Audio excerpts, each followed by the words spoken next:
अब हम देखेंगे वस्तुनिष्ठ प्रश्नों का संग्रह।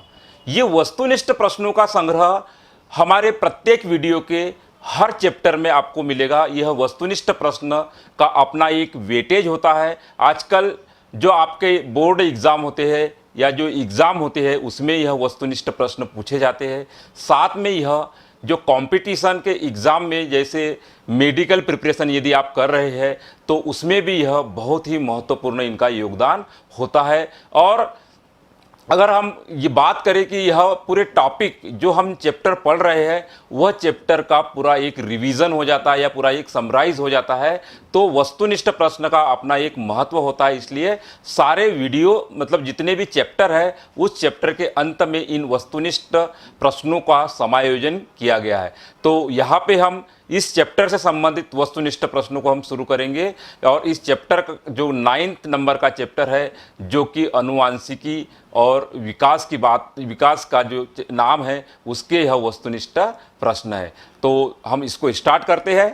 तो जो पहला प्रश्न है इसमें क्या होता है, एक प्रश्न दिया होता है और इसमें 4 ऑप्शन दिए होते हैं। यह 4 ऑप्शन में से हमें करेक्ट ऑप्शन को पहचानना है। तो हम शुरू करते हैं अब वस्तुनिष्ठ प्रश्नों का संग्रह। तो जो पहला क्वेश्चन है, पक्षी तथा तितली के पंख है। ऑप्शन है ये समजात अंग, बी असमजात अंग, सी अवशेषीय अंग, डी इसमें कोई नहीं।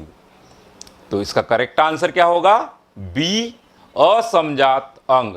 हमने बात की थी कि जो समजात अंग और असमजात अंग क्या होते हैं। असमजात अंग वह होते हैं जिनके कार्य समान है लेकिन उनकी उत्पत्ति और संरचना जो है वह भिन्न होती है। जैसे पक्षी की हम बात कर लेते हैं तो पक्षी के जो पंख होते हैं उड़ने के काम आते हैं।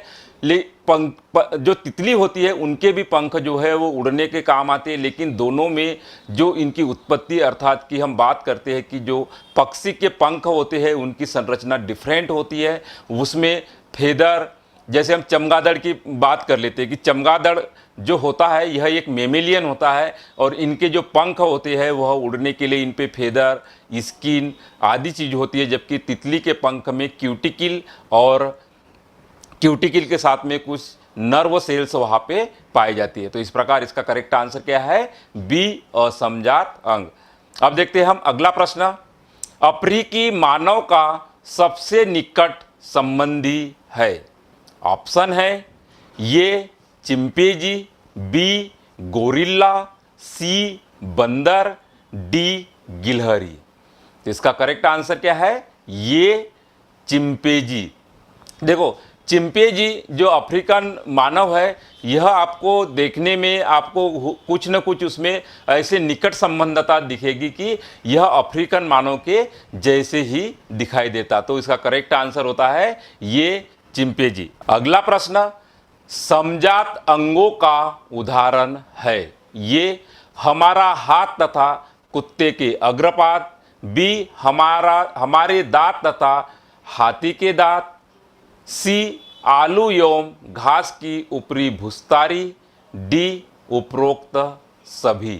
तो इसमें करेक्ट आंसर क्या है, डी उपरोक्त सभी। हम जानते हैं कि समजात अंग क्या होते हैं। समजात अंग वो होते हैं जिनकी संरचना एवं उत्पत्ति समान होती हो लेकिन उनके कार्य जो है वह भिन्न भिन्न होते हो। जैसे हम बात कर लेते हैं कि हमारा हाथ तथा कुत्ते के अग्रपाद जो कि उनके चलने में सहायक होते हैं, जबकि हमारे जो हाथ है वह दूसरा कार्य करते हैं, अर्थात हम खाना खाते हैं या जो भी हमारे दैनिक कार्य होते हैं वह हम अपने अग्र हाथों से करते हैं।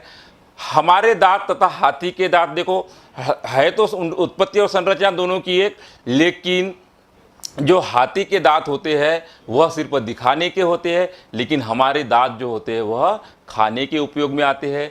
आलू एवं घास की उपतारी यह भी क्या है, एक समजात अंगों का या हम कह सकते हैं कि समजात अंगों का उदाहरण है। तो यह इसमें आंसर क्या होगा, डी उपरोक्त सभी। अब देखते हैं अगला प्रश्न। एक टोकरी में निम्नलिखित सब्जियां रखी है। आलू, टमाटर, मूली, बैंगन, गाजर, लौकी। इसमें से कौन सी दो सब्जियां समजात संरचनाओं का सही निरूपण करती है? ऑप्शन है ये गाजर और टमाटर, बी आलू और बैंगन, सी मूली और गाजर, डी मूली और लौकी। तो इसका करेक्ट आंसर है सी मूली और गाजर। हमने मूली और गाजर क्यों कहा? क्योंकि मूली और गाजर जो है वह दोनों भी क्या है? रूट है या जड़ है, परिवर्तित जड़ होती है, जिसको कि हम टेप रूट कहते हैं। तो गाजर और टमाटर का कोई संबंध नहीं है। गाजर क्या है? यह एक जमीन के अंदर पाए जाने वाला पार्ट होता है, जबकि टमाटर जो है वह फल ऊपर पाया जाने वाला भाग होता है। आलू और बैंगन ये भी विपरीत है, मूली और लौकी ये भी विपरीत है। तो इसका करेक्ट आंसर जो है मूली और टमाटर, जो दोनों भी समजात संरचनाएं होती है, अर्थात कि दोनों भी क्या है? जड़ का उदाहरण है। अब अगला प्रश्न, जीव विज्ञान की वह शाखा जिसके अंतर्गत विभिन्नता तथा अनुवांशिकता का अध्ययन किया जाता है कहलाता है? ऑप्शन है ये जीवाश्म विज्ञान, बी भ्रूण विज्ञान, सी जीव विज्ञान, डी अनुवांशिकी। तो करेक्ट आंसर डी अनुवांशिकी। हमने बात की थी कि अनुवांशिकी अर्थात कि हमारे ऐसे लक्षणों का अध्ययन किया जाता है जो वंशागत होते हैं, अर्थात कि जो पैतृक होता है उनसे संतति में जाते हैं। तो यह पीढ़ी दर पीढ़ी वंशागत होते हैं जो लक्षण, इनको हम क्या बोलते हैं? जिनका अध्ययन जहाँ पे किया जाता है उनको हम अनुवांशिक विज्ञान या अनुवांशिकी कहते हैं। यानी हेरिडिटी कैरेक्टरों का अध्ययन जिसमें किया जाता है वही क्या है? अनुवांशिकी है। और यह अनुवांशिकी कारण ही क्या होता है? विभिन्नता उत्पन्न होती है जीवों में। तो इसका करेक्ट आंसर हम क्या लिख सकते हैं? डी अनुवांशिकी। अगला प्रश्न, मेंडल ने अपने प्रयोगों के लिए बगीचे में उगाए जाने वाले किस पौधे का चयन किया? ऑप्शन है ये साधारण मटर, बी उल्हड़, सी गुलाब, डी सहतूत। तो इसका करेक्ट आंसर है ये साधारण मटर। हमने चैप्टर को जब स्टार्ट किया था तो उस समय बात की थी कि जो मेंडल ने, जो अनुवांशिक के फादर कहलाते हैं, इन्होंने अपने प्रयोगों के लिए अपने बगीचे में जो साधारण मटर थे उनको विपरीत लक्षणों के आधार पर इनको एक बौना पौधा तथा एक लंबे पौधे को इन्होंने अपने प्रयोगों के लिए चुना। और उन प्रयोगों के आधार पे इन्होंने अपना तथ्यों को रखा। तो चूंकि इन्होंने मटर को इसलिए चुना था कि मटर का क्या होता है, एक तो जो जीवन चक्र होता है वह दूसरे पौधों से कम होता है, ताकि उनको कम समय में अधिक से अधिक उनको रिजल्ट मिल सके। तो इसलिए उन्होंने मटर के पौधे को चुना था। अब देखते हैं अगला प्रश्न, दो पिंक रंग के पुष्पों में संकरण कराने पर परिणाम स्वरूप एक लाल, दो पिंक एवं एक सफेद पुष्प प्राप्त होते हैं तो संकरण की प्रकृति होगी। ऑप्शन है ये द्विनिषेचन, बी स्वपरागन, सी क्रॉस निषेचन, डी निषेचन नहीं। तो इसका करेक्ट आंसर है बी स्वपरागन। हमने चैप्टर में भी पढ़ा था कि जो 1:2:1 की जो हमने बात की थी वह स्वपरागन के द्वारा जो इनके रिजल्ट आए थे वह कैसे आए थे? वह 1:2:1 आए थे। अर्थात कि इसमें एक जो था वह शुद्ध रूप से लंबा पौधा, बी दूसरा जो था वह दो जो हाइब्रिड पौधे थे, और एक जो था वह कैसा था? बहुना पौधा था। उसी प्रकार यहाँ पे भी पूछा गया कि दो पिंक रंगों के पुष्पों में संकरण किया जाए तो परिणाम स्वरूप यह एक लाल, दो पिंक तथा एक सफेद के पुष्प प्राप्त होते। तो संकरण वहाँ पे भी क्या था? स्वपरागन द्वारा हुआ था। और यहाँ पे भी हम इसका करेक्ट आंसर क्या देखेंगे? स्वपरागन। अगला प्रश्न, एक लंबे पौधे कैपिटल टी एवं एक बौने पौधे स्मॉल टी के बीच क्रॉस कराने पर संतान में परिणाम स्वरूप सभी लंबे पौधे प्राप्त हुए क्योंकि? ऑप्शन है ये लंबापन प्रभावी लक्षण है, बी बौनापन प्रभावी लक्षण है, सी लंबापन अप्रभावी लक्षण है, डी टी कैपिटल टी एवं स्मॉल टी जोन के पौधों की लंबाई को प्रभावित करते हैं। तो करेक्ट आंसर इसका होगा ये लंबापन प्रभावी है। हमने जब चैप्टर को इसमें हमने मेंडल के प्रयोगों को समझा था तो उसमें हमने जो इनमें फर्टिलाइजेशन करवाया था या इनमें निषेचन कराया था तो वह इनके जो रिजल्ट थे वह कैसे थे।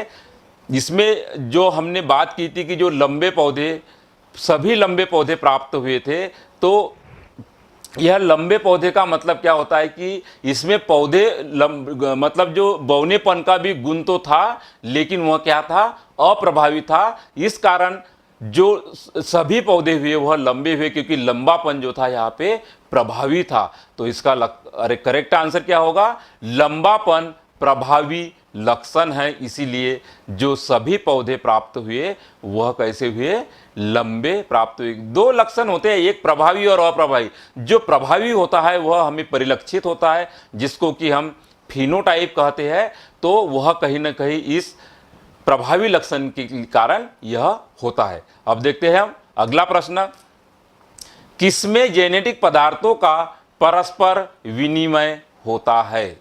ऑप्शन है ये वर्धी प्रजनन, बी अलैंगिक प्रजनन, सी लैंगिक प्रजनन, डी मुकुलन। तो यहाँ पे जो करेक्ट आंसर है वह है लैंगिक प्रजनन।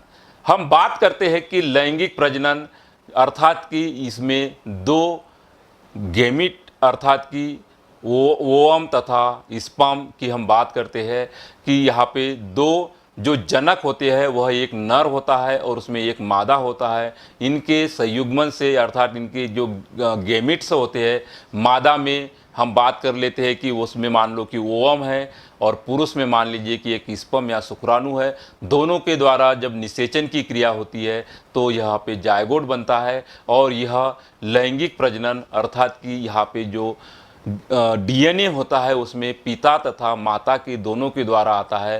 तो यह जेनेटिक पदार्थों का जो परस्पर हम विनिमय की बात करते हैं वह इस प्रजनन में अर्थात कि इनमें जो oogenesis और मियोसिस आदि डिवीजन होते हैं तो उसके द्वारा यह हेप्लाइड तथा डिप्लाइड के डिप्लाइड होते हैं। मतलब हेप्लाइड जब ये युग्मक होते हैं और डिप्लाइड मतलब जब इनका जायगोट बनता है तो यह इस प्रकार से होता है। तो इनमें क्या होता है, इन पदार्थों का विनिमय होता है। अगला प्रश्न, मानव के गुणसूत्र में एक को छोड़कर सभी समान युग्मित होते हैं।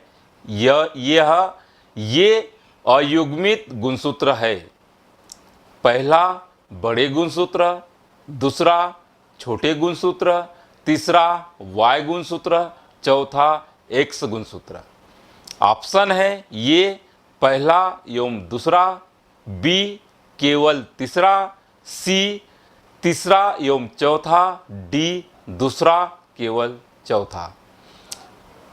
तो दूसरा एवं चौथा हम बात करते हैं कि इसका करेक्ट आंसर क्या होगा।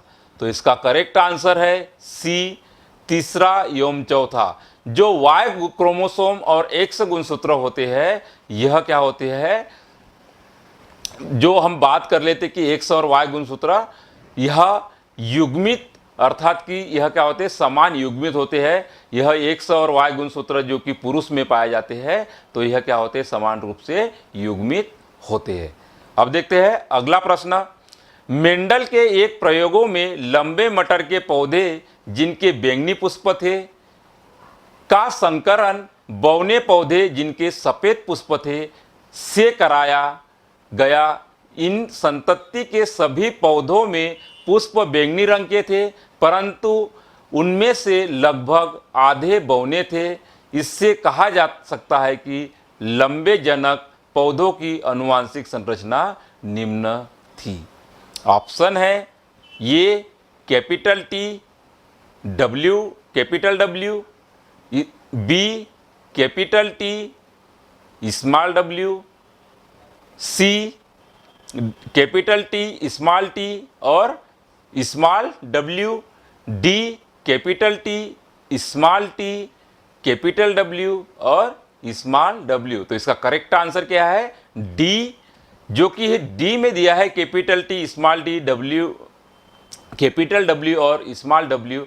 यहाँ पे यह इंगित करता है कि जो बैंगनी पुष्प थे के द्वारा संकरण, जिसमें बौने पौधे और सफ़ेद पुष्प थे, तो इनसे कराया तो इनके संतति में क्या सभी पुष्प बैंगनी रंग के तथा इसमें आधे पौधे जो बौने थे। तो यहाँ पे आपको जो लक्षण परिलक्षित हो रहे हैं वह डी, अर्थात कि इनके द्वारा यह क्रॉस या जो परागन हुआ है वह इनके द्वारा हुआ होगा।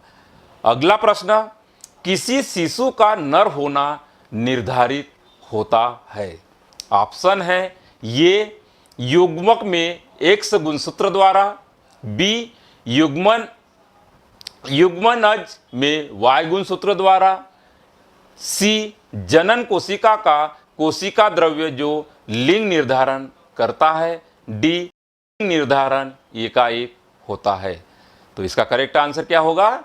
इसका करेक्ट आंसर है बी, युग्मनज में वाई गुणसूत्र होता है। युग्मनज में वाई गुणसूत्र हमने सेक्स डिटर्मिनेशन में हमने पढ़ा था कि जो वाई गुणसूत्र होता है यह निर्धारित करता है कि आगे जो है वह लड़का ही होगा, क्योंकि एक्स गुणसूत्र और एक्स गुणसूत्र के द्वारा तो यह लड़की को निर्धारित करता है, जबकि वाई रिस्पांसल होता है तो वाई के द्वारा जब भी वह अगले जनरेशन में जाएगा तो वह उसके द्वारा वह नर अर्थात नर को अर्थात कि हम बात करते हैं कि यह इसके द्वारा पुरुष का जन्म होगा या पुरुष शिशु का जन्म होगा। तो यह किसी शिशु का नर होना यह निर्धारित करता है। अगला प्रश्न, यदि एक गोल हरे बीज वाले मटर के पौधे की एक झुर्रीदार पीले बीज वाले मटर के पौधे से क्रॉस कराया जाता है तो F1 संतति में बीज होंगे। ऑप्शन ए गोल पीले, बी गोल हरे, सी झुर्रीदार हरे और डी झुर्रीदार पीले। तो करेक्ट आंसर है ये गोल पीले। ये बात की थी कि जो ऐसा हमने मान लो कि गोल हरे बीज वाले मटर के पौधे को एक झुर्रीदार पीले मटर के साथ में क्रॉस कराया तो जो यह क्या था प्रभावी लक्षण, अर्थात कि गोल पीले क्या थे यहाँ पे प्रभावी थे, इसलिए F1 पीढ़ी में क्या हुआ यह संतान के बीज जो हो गए वह गोल तथा पीले हो गए। अगला प्रश्न, नई स्पीशीज का निर्माण हो सकता है यदि ये जनन कोशिका में पर्याप्त परिवर्तन हो, दूसरा युग्मकों में गुणसूत्रों की संख्या में परिवर्तन हो, तीसरा अनुवांशिक पदार्थों में कोई परिवर्तन न हो, चौथा मैथुन की घटना घटित न हो। तो करेक्ट आंसर इसका ये पहला और दूसरा जो है वह सेंटेंस या जो वाक्य दिया है वह क्या है सत्य है, क्योंकि पहले में लिया है कि जनन कोशिका में पर्याप्त परिवर्तन हो, क्योंकि जब तक जनन कोशिका में परिवर्तन नहीं होगा तो हम बात करते कि स्पीशीज का निर्माण कैसे होगा, क्योंकि स्पीशीज का मतलब होता है कि स्पीशीज हम उस आधार पे कह सकते हैं कि दो स्पीशीज जब एक दूसरे में यह लैंगिक प्रजनन करने में यह सक्षम न हो तो वह मान लेते हैं कि ये एक नई स्पीशीज है, अर्थात कि और स्पीशीज अगर फर्टिलाइजेशन हो भी गया तो वह नॉन फर्टिलाइज संतति का जन्म दे गई या नॉन संतति उत्पत्ति जो संतति होगी वह कैसे होगी नॉन फर्टाइल। जैसे कि हमने घोड़े तथा गधे का एग्जाम्पल लिया था, इनमें फर्टिलाइजेशन तो होता है लेकिन जो खच्चर होता है वह कैसा होता है नॉन फर्टाइल होता है। तो इसका करेक्ट आंसर, और दूसरे सेंटेंस में क्या दिया है युग्मकों में गुणसूत्रों की संख्या में परिवर्तन। यह दोनों भी कैरेक्टर या ये दोनों भी जो सेंटेंस है यह उनके स्पीशीज को बनाने में सहायक होते हैं। तो पहला और दूसरा क्या है करेक्ट आंसर है। अगला प्रश्न, निम्न में कौन सा कथन असत्य है? ऑप्शन है प्रत्येक हार्मोन्स के लिए एक जीन होता है, बी प्रत्येक प्रोटीन के लिए एक जीन होता है, सी प्रत्येक एंजाइम के निर्माण के लिए एक जीन होता है, डी वसा के प्रत्येक अणु के लिए एक जीन होता है। इसका करेक्ट आंसर है बी वसा के प्रत्येक अणु के लिए एक जीन होता है। हमने क्या बात की कि निम्न में कौन सा कथन असत्य है, तो असत्यता की बात की है, तो जो वसा के प्रत्येक अणु के लिए एक जीन होता है, यह क्या है, इसका करेक्ट आंसर है। तो इसका करेक्ट आंसर होगा डी, वसा के प्रत्येक अणु के लिए एक जीन होता है। बाकी जो ऑप्शन है अर्थात कि प्रत्येक हार्मोन के लिए एक जीन होता है, ये क्या है, सत्य है। प्रत्येक प्रोटीन के लिए एक जीन होता है, ये सत्य है।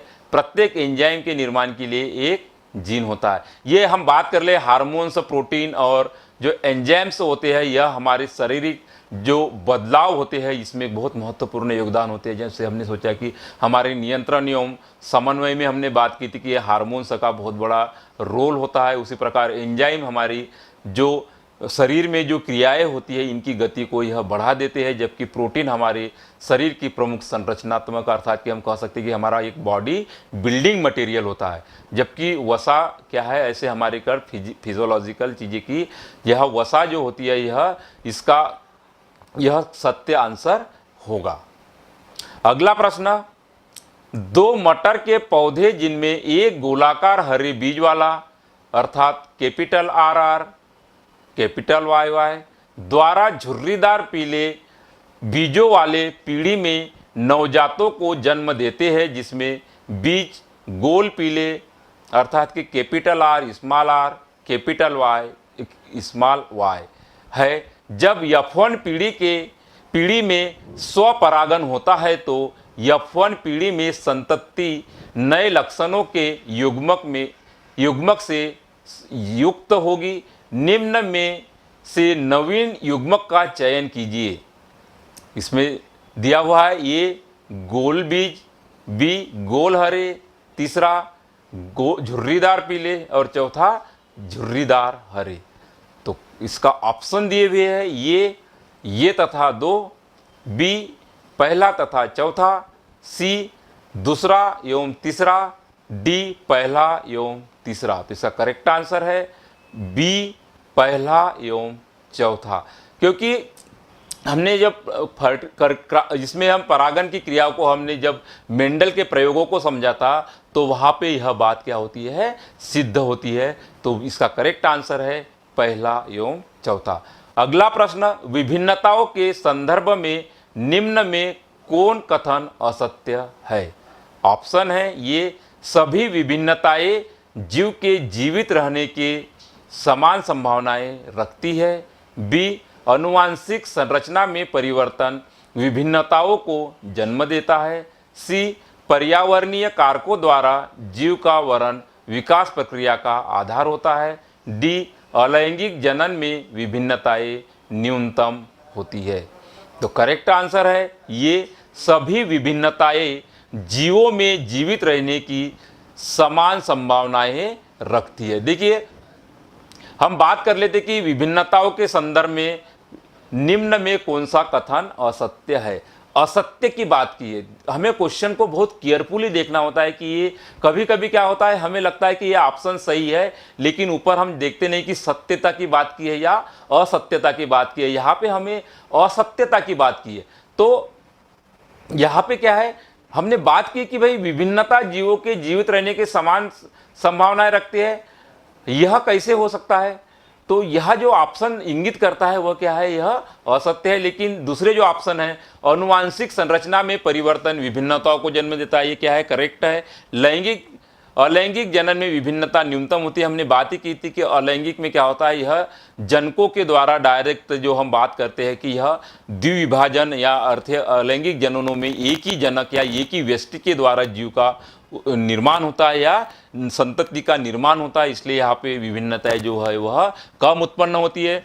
जबकि जो तीसरा जो सी ऑप्शन दिया हुआ है इसमें दिया है कि पर्यावरणीय कारकों द्वारा जीव का वर्ण विकास प्रक्रिया का आधार होता है, तो ये भी क्या है, एक सत्य है। लेकिन सभी विभिन्नताएं जीवों को जीवित रहने के लिए समान संभावनाएं रखती है, यह सत्य नहीं है। क्योंकि हमने जैसे कि बीटल के ऊपर जो इसके उदाहरण देके समझाया था कि कुछ विभिन्नता तो इनको जीवित रहने के लिए सहायक होती है, लेकिन कुछ विभिन्नता ऐसी है कि उनको जीवित रहने में उसका कोई योगदान नहीं होता है। तो यह ऑप्शन ए जो है वह करेक्ट आंसर है। अगला प्रश्न, विकासवाद के अनुसार नई स्पीशीज का निर्माण प्रायः निम्न के द्वारा होता है।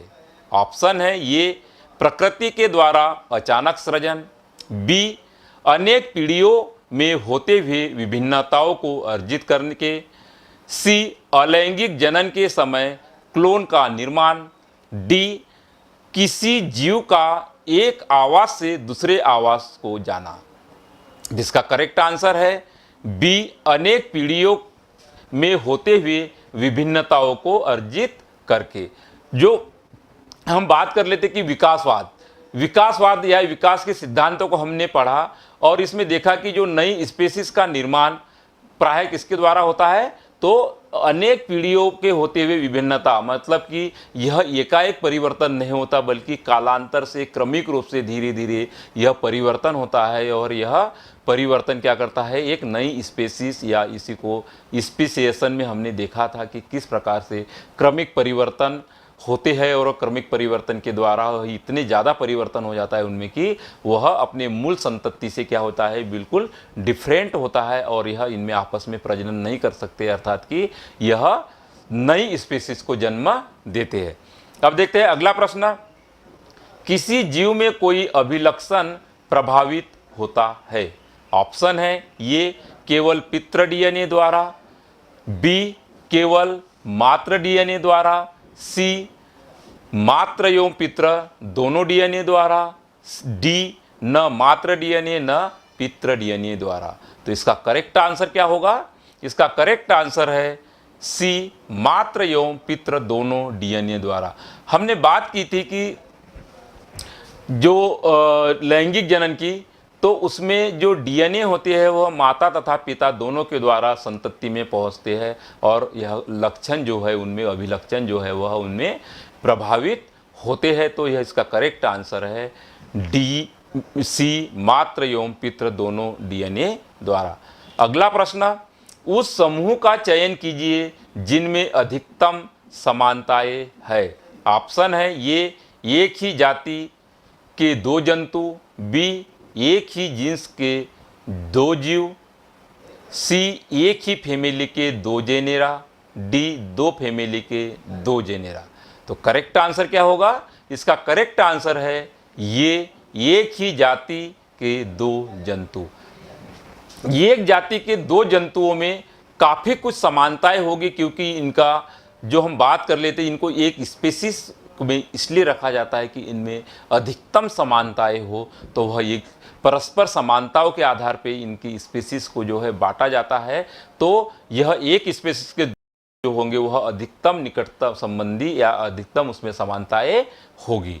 अब हम देखते हैं अगला प्रश्न, एक युग्मजन जिसमें पिता से प्राप्त एक्स गुणसूत्र है विकसित होगा। ऑप्शन है ये लड़के में, बी लड़की में, सी एक्स गुणसूत्र लिंग निर्धारण नहीं करता है, डी या तो लड़के में अथवा लड़की में। इसका करेक्ट आंसर है बी लड़की में। एक्स गुणसूत्र जो रिस्पॉन्सिबल होता है, अर्थात कि हमें पता है कि माता में तो जो होते हैं एक्स गुणसूत्र होते हैं, जबकि पिता में एक्स वाई गुणसूत्र होता है। तो पिता से जब एक्स गुणसूत्र जाता है तो अगली संतति में वह लड़की होगी। तो इसका करेक्ट आंसर है बी लड़की में। अगला प्रश्न, नीचे दी गई सूची में उस लक्षण का चयन कीजिए जो अर्जित तो होता है लेकिन अनुवांशिक नहीं। ऑप्शन है ये नेत्र का रंग, बी त्वचा का रंग, सी शरीर का आकार, डी बालों की प्रकृति। तो इसका करेक्ट आंसर है सी शरीर का आकार। हम बात करते हैं कि नीचे दिए गए लक्षण का चयन, अर्थात कि यह अर्जित और अनुवांशिक नहीं है। तो अनुवांशिक नहीं है क्योंकि शरीर का आकार जो है वह अगले जनरेशन में नहीं जाता। यह जो है वह शारीरिक बनावट, अर्थात कि एक दैहिक कोशिकाओं के द्वारा वर्क होता है, जबकि अनुवांशिक की जब बात होती है यह जनन कोशिका है, अर्थात कि जिसको हम जो बोलते हैं स्पर्म तथा ओवम, यह क्रोमोसोम जो होते हैं यह अगली पीढ़ी में अनुवांशिकता के आधार पर यह लक्षण प्रकटित करते हैं। तो इसका करेक्ट आंसर जो है वह है सी, शरीर का आकार। अगला प्रश्न, किसी जीव की जीनी संरचना कहलाता है? ऑप्शन है ये लक्षण प्रारूप या फिनोटाइप, बी जीन प्रारूप या जीनोटाइप, सी अनुवांशिकी, डी विभिन्नता। तो इसका करेक्ट आंसर है बी जीन प्रारूप या जिसको जीनोटाइप। जीनी संरचना का मतलब क्या होता है कि उनके जो जीन में किसी भी प्रकार का जो परिवर्तन होता है, चाहे वो उसकी संरचना को लेके हो, तो यह क्या कहलाता है? जीन प्रारूप या जीनोटाइप। लेकिन एक और होता है जिसको हम लक्षण प्रारूप कहते हैं। तो यह जो होता है, जो दिखने वाला या जो प्रारूप हमें दिखता है, वह जिसको हम की फिनोटाइप कहते हैं। तो इसका करेक्ट आंसर क्या है? बी जीन प्रारूप या जीनोटाइप। अब देखते हैं अगला प्रश्न, उस कथन का चयन कीजिए जो जीन के लक्षणों की व्याख्या करते हैं। पहला, डीएनए अणु में जीन विशिष्ट क्रमिक आधार होते हैं। बी, एक जीन किसी प्रोटीन को प्रदर्शित नहीं करता। तीसरा, एक दी हुई स्पीशीज में जीवों में किसी विशेष गुणसूत्र पर विशिष्ट जीन स्थित होते हैं। चौथा, प्रत्येक गुणसूत्र पर केवल एक जीन होता है। तो इसका करेक्ट आंसर है बी, पहला एवं चौथा। जो पहला और चौथा जो सेंटेंस है वह क्या है? सत्य है, क्योंकि हम पहले में बात कर रहे हैं कि अणु में जीन विशिष्ट क्रमिक आधार होते हैं, और जो तीसरा है वह एक दी हुई स्पीशीज के जीवों में किसी विशेष गुणसूत्र पर विशिष्ट जीन स्थित होती है। यह क्या है? दोनों भी करेक्ट है। जबकि पहला और चौथा है, यह क्या बोला है कि चौथे में दिया हुआ है कि एक गुणसूत्र में केवल एक जीन होता है, जबकि ऐसा बिल्कुल ही नहीं है। डीएनए अणु के जीन विशिष्ट क्रमिक आधारित होते हैं, अर्थात कि यह भी चीज़ जो है वह विशिष्टता लक्षण या ये सही सत्य बात को प्रदर्शित नहीं कर रही है। तो करेक्ट आंसर है बी, पहला एवं चौथा। अगला प्रश्न, कुछ डायनासोरों में पंख होते थे, हालांकि वे उड़ नहीं पाते थे, लेकिन पक्षियों में पंख होते हैं जो उनके उड़ने में सहायक होते हैं। विकास के संदर्भ में इनका अर्थ है कि ऑप्शन है ये सरीसृपों का विकास पक्षियों से हुआ था। बी, सरीसृपों एवं पक्षियों में विकास के संदर्भ में कोई संबंध नहीं है। सी, दोनों जीवों में पंख समजात अंग है। डी, पक्षियों का विकास सरीसृपों से हुआ। तो करेक्ट आंसर क्या है? डी, पक्षियों का विकास सरीसृपों से हुआ। तो हम यहाँ बात कर लेते हैं कि जो पक्षी और सरीसृप उड़ने पाते थे, लेकिन पक्षी क्या है? यह उड़ने वाले जीव है। लेकिन सरीसृपों में जो पंख पाए जाते थे लेकिन उड़ नहीं पाते, तो इसका मतलब यह होता है कि यह जो चीज़ होती है, इससे हमें यह निष्कर्ष निकाल सकते हैं कि जो पक्षियों का विकास हुआ है वह रेप्टाइल्स अर्थात कि सरीसृपों से हुआ होगा। अगला प्रश्न, एक अभिलक्षण के दो रूप जो कि नर एवं मादा युग्मकों द्वारा लाए जाते हैं वे निम्न में होते हैं। ऑप्शन है ये किसी एक गुणसूत्र की प्रतिकृति में, बी, दो भिन्न गुणसूत्रों में, सी, लैंगिक गुणसूत्रों में, डी, किसी भी गुणसूत्र में। तो इसका करेक्ट आंसर है ये किसी एक गुणसूत्र की प्रतिकृति में। हम बात करते हैं कि जो गुणसूत्र होते हैं वह क्या करते हैं? प्रतिकृति का निर्माण करते हैं, अर्थात कि संश्लेषण करते हैं। तो यह रेप्लिकेशन या जिसको हम रिकॉम्बिनेशन कहते हैं, तो वह किसी एक गुणसूत्र की प्रतिकृति में यह गुणसूत्र या नर और मादा युग्म को द्वारा लाए जाने वाली चीज उसमें अभिलक्षण होते हैं। अगला प्रश्न, असत्य कथन छाटिए। ऑप्शन है किसी जीन की आवृत्ति अपने पीढ़ियों के जनसंख्या परिवर्तन में विकास को जन्म देती है। बी, अकाल के कारण जीवों के भार में कमी को आनुवंशिक रूप से नियंत्रित किया जाता है। सी, कम भार वाले जनक अधिक भार वाले नवजातों को जन्म दे सकते हैं। डी, जो अभिलक्षण पीढ़ी दर पीढ़ी स्थानांतरित नहीं होते वे विकास का कारण नहीं बन सकते। इसका करेक्ट आंसर है बी, अकाल के कारण जीवों के भार में कमी को आनुवंशिक रूप से नियंत्रित किया जाता है। यहाँ पे हमने फिर बात की थी कि जो असत्य कथन की बात की, तो असत्य कथन में हम डी होता है, क्योंकि यह क्या है, कथन असत्य है कि अकाल के कारण जीवों के भार में कमी को आनुवंशिक रूप से नियंत्रित किया जा सकता है। ये आनुवंशिकता से इनका कोई संबंध नहीं है। हम बात कर लेते हैं कि जो भार में कमी होती है यह उनके जो भोजन की कमी या इसके कारण होती है, जबकि आनुवंशिकता जो है यह एक जनरेशन से दूसरे जनरेशन में जाती है। अब देखते हैं हम अगला प्रश्न। मटर के शुद्ध लंबे अर्थात कैपिटल टीटी पौधे को बौने स्मॉल टीटी पौधे के साथ क्रॉस कराया गया। F2 पीढ़ी में शुद्ध लंबे पौधे और बौने पौधे का अनुपात होगा। तो इसका ऑप्शन है ये 1:3, बी 3:1, सी 1:1, डी 2:1। तो इसका करेक्ट आंसर है बी 3:1। हमने देखा था कि जो इनमें परागण करवाया मटर के दो विपरीत लक्षण वाले अर्थात कि लंबे तथा बौने पौधे में, तो इनके जो रिजल्ट आए उसमें जो 75% पौधे थे वह क्या थे, लंबे थे, और 25% पौधे थे वह बौने थे। अर्थात कि जो लंबापन था वह, इसमें हम बात करते कि इसका जो F2 जनरेशन में यह इस प्रकार के रिजल्ट या परिणाम आए थे। अगला प्रश्न, मनुष्य की एक कोशिका में गुणसूत्र पाए जाते हैं। ऑप्शन है 23 जोड़े, बी 24 जोड़े, सी 20 जोड़े, डी 22 जोड़े। तो इसका करेक्ट आंसर है ये 23 जोड़े। हमें पता है कि प्रत्येक जीव में जो गुणसूत्रों की संख्या होती है वो क्या होती है, निश्चित होती है। और हम अर्थात कि मानव की हम बात करते हैं, हमारे शरीर में या प्रत्येक कोशिका में 23 जोड़े गुणसूत्र पाए जाते हैं, जिसमें से कि 22 जोड़े गुणसूत्र जो होते हैं वह दैहिक या जिसको हम सोमेटिक क्रोमोसोम कहते हैं, और 23वां जोड़ा जो कि हम जिसको सेक्स क्रोमोसोम या जनन क्रोमोसोम कहते हैं, जो कि वंशागत होते हैं। अब देखते हैं अगला प्रश्न।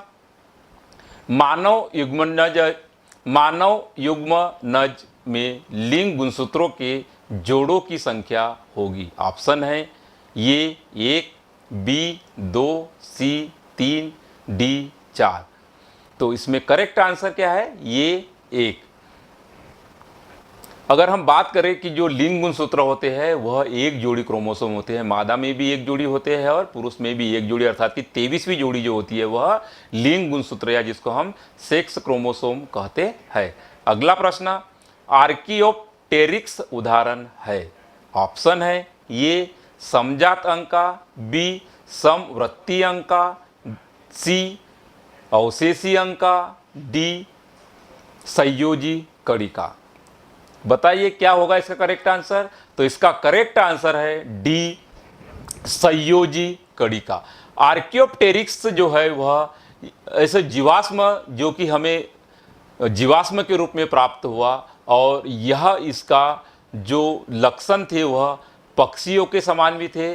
और आर्कियोप्टेरिक्स जो कि हम बात करते हैं कि यह एक संयोजी कड़ी अर्थात कि किसमें, पक्षी तथा रेप्टाइल्स।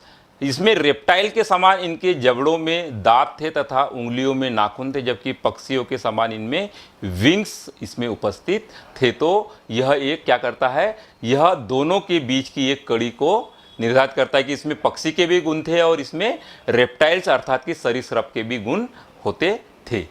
अगला प्रश्न, प्राकृतिक वर्ण द्वारा स्पीशीज के विकास का सिद्धांत निम्न के द्वारा दिया गया था। ऑप्शन है ये मेंडल, बी डार्विन, सी मार्गन, डी लेमार्क।